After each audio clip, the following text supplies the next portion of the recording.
Bismillahirrahmanirrahim. Madam President, His Excellencies, ladies and gentlemen. As a leader of a small island state, I have stepped up to many fora to say the exact same things I am about to say now. But because of the gravity of the situation, because our existence is at stake, I have no choice but to keep on repeating it. What will it take for you to listen to us? The Maldives is often cited as one of those low-lying countries that could disappear off the map because of the climate crisis. I am here to tell you that my people are already living the steady onset of this reality.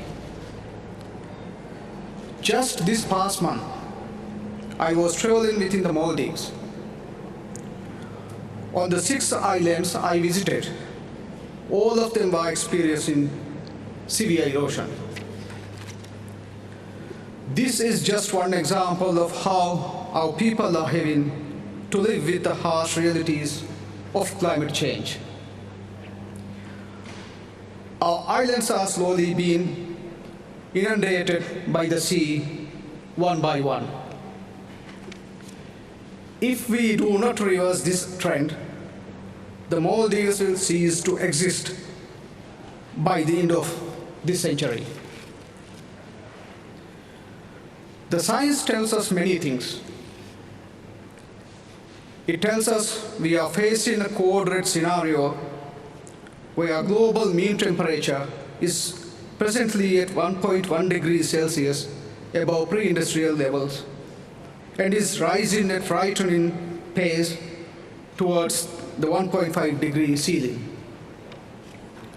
Wildfires, harsher droughts, and storm surges ravage communities around the world with greater intensity and frequency because of climate change.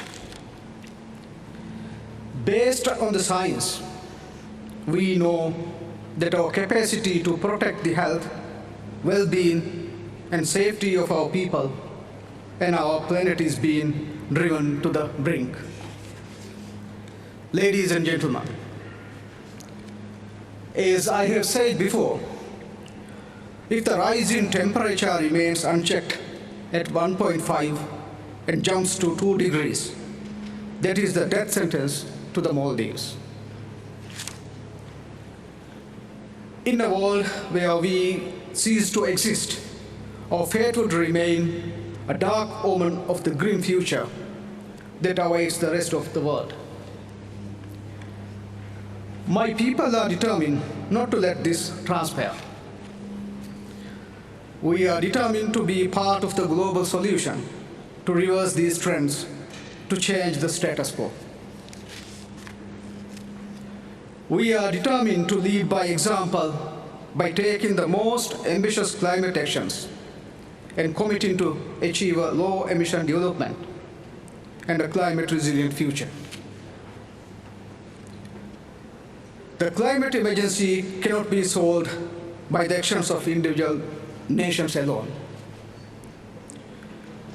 Major emitters must step up their nationally determined contributions and make even more ambitious commitments to achieving net zero. Countries must band together and assist the most climate vulnerable states to adapt to climate change. Commitments alone are not enough.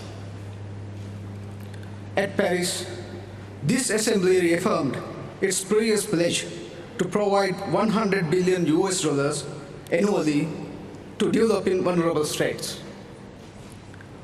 I am disappointed that we are nowhere near to realizing this. Even when a project gets green light for financing under these commitments,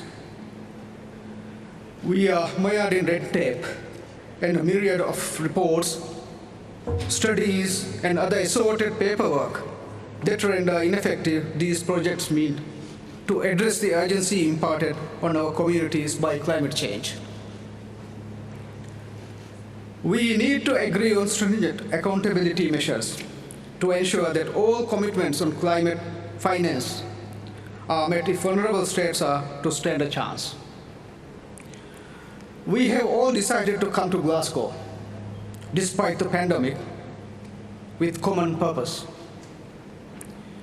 We all know that this might, in fact, be the last chance we have to get ahead of climate change.